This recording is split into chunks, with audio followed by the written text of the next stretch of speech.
Bismillahirrahmanirrahim. Assalamualaikum warahmatullahi wabarakatuh.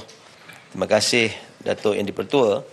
Saya ingin membangkitkan berkenaan isu penguatkuasaan gaji minimum sebanyak RM1,500 Malaysia yang mana ada majikan yang masih tidak melaksanakannya dan mengambil kesempatan atas kesempitan hidup pekerja yang memerlukan pekerjaan untuk membiayai perbelanjaan harian. Datuk Yang di-Pertua, tahun 2003 menyaksikan kos sara hidup menjadi cabaran utama buat penduduk tidak kira di bandar ataupun di luar bandar, berikutan peningkatan import barangan ke Malaysia yang menjadi harga makanan terus meningkat. Ini belum lagi termasuk kos-kos lain seperti peningkatan sewa atau ansuran rumah, peningkatan bayaran ansuran kenderaan, peningkatan harga barang seperti baju, peralatan elektrik dan sebagainya.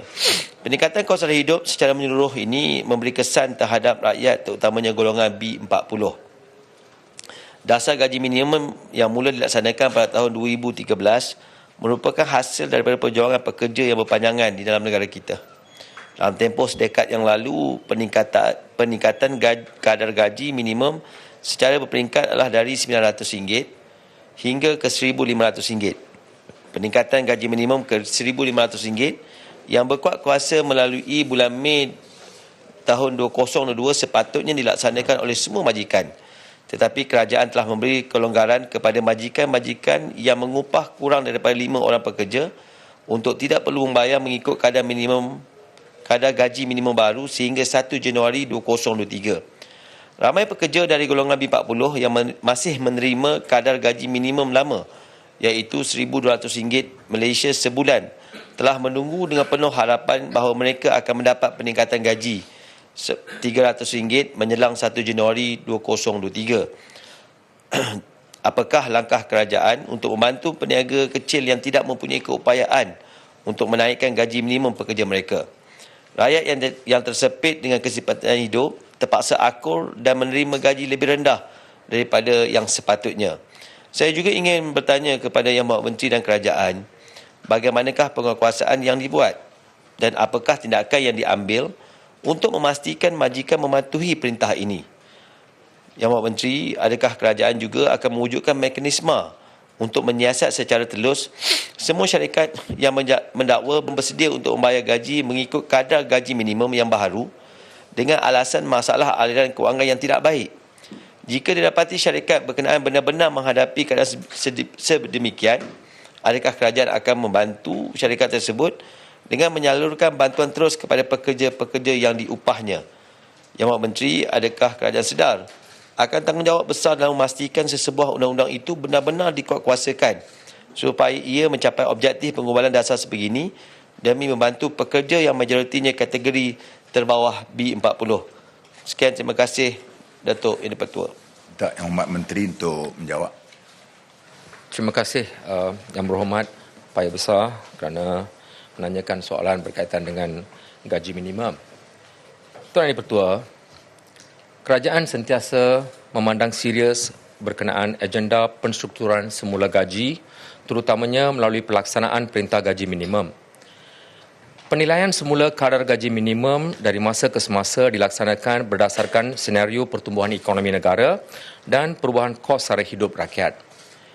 Kementerian Sumber Manusia melalui Majlis Perundingan Gaji Negara MPGN sedang dalam proses melaksanakan kajian semula Perintah Gaji Minimum. Kajian semula ini perlu dilaksanakan sekurang-kurangnya sekali dalam tempoh 2 tahun selaras dengan peruntukan Seksyen 25 Akta Majlis Perundingan Gaji Negara 2011 Akta 732. Pelaksanaan kajian semula ini penting dalam usaha memastikan pelarasan perintah gaji minimum yang dibuat adalah bersifat evidence-based policy. Kajian ini dilaksanakan melalui kaedah empirical kajian lapangan iaitu pengumpulan data prima. Dapatan daripada analisis data prima, kajian lapangan ini merupakan input penting dalam usaha penilaian kadar gaji minimum.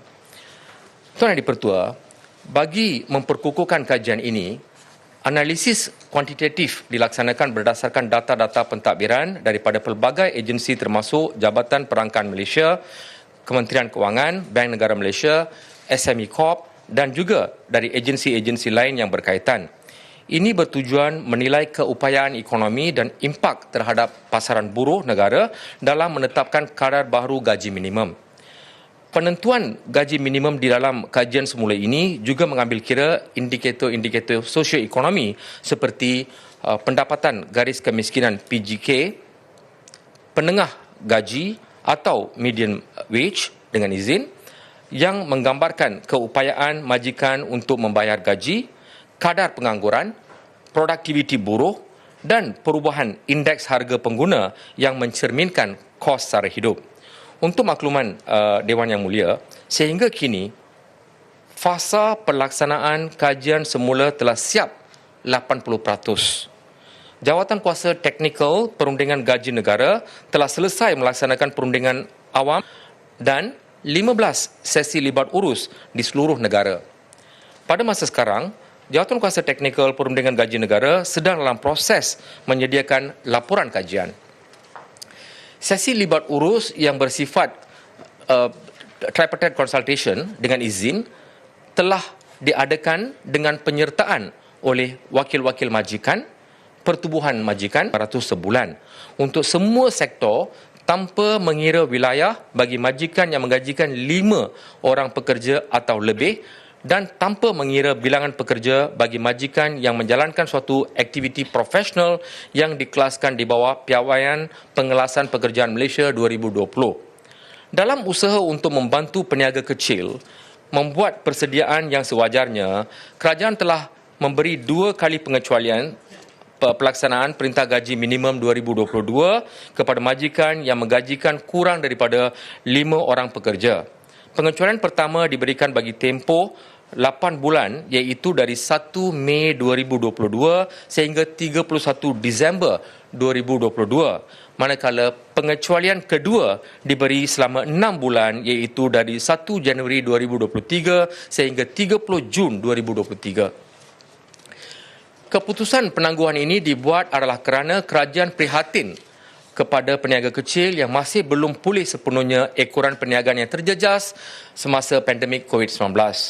Selain itu, kerajaan juga mengambil kira memorandum daripada pelbagai pihak yang terlibat yang menyatakan bahawa mereka terpaksa menanggung kos tambahan akibat daripada pelaksanaan Perintah Gaji Minimum 2022. Pengecualian selama 14 bulan secara keseluruhan itu dapat memberi peluang untuk peniaga kecil menyelaras dan mengimbangi keperluan kewangan yang sedikit sebanyak akan membantu memulihkan kedudukan ekonomi syarikat. Tuan Yang di-Pertua, Yang Berhormat Paya Besar turut membangkitkan isu berkaitan penguatkuasaan dan tindakan yang diambil oleh Kementerian Sumber Manusia untuk memastikan majikan mematuhi Perintah Gaji Minimum 2022.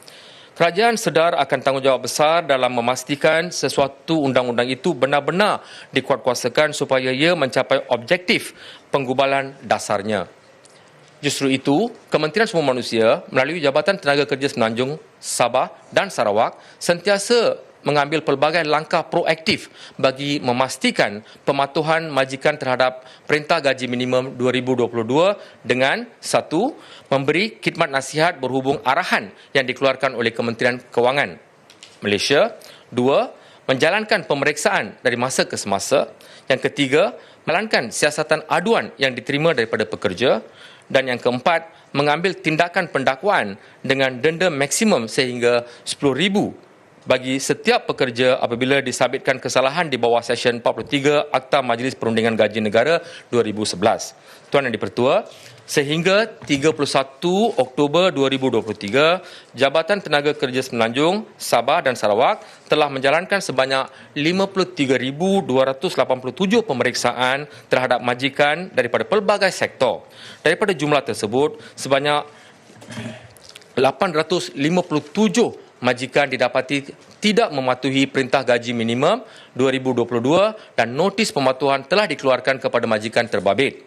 Dalam masa yang sama, iaitu bagi tempoh 1 Mei 2022 sehingga 30 September 2023, sebanyak 3,844 aduan telah diterima oleh Jabatan Tenaga Kerja Semenanjung, Sabah dan Sarawak berhubung ketidakpatuhan majikan terhadap kadar gaji yang ditetapkan di bawah Perintah Gaji Minimum 2022. Berdasarkan pemeriksaan yang dilaksanakan dan aduan yang diterima, Jabatan Tenaga Kerja Semenanjung, Sabah dan Sarawak telah membuka 1,280 kertas siasatan. Daripada jumlah tersebut, sebanyak 113 pendakwaan telah dilaksanakan atas kegagalan majikan membuat bayaran gaji mengikut Perintah Gaji Minimum 2022 dengan amaun denda berjumlah RM262,100. Tuan Yang di-Pertua, kementerian ini akan terus aktif melaksanakan aktiviti penguatkuasaan dan pendidikan pemburuhan serta khidmat nasihat bagi memastikan majikan patuh terhadap Perintah Gaji Minimum 2022 demi membantu pekerja yang majoritinya kategori terbawah B40. Sekian, terima kasih.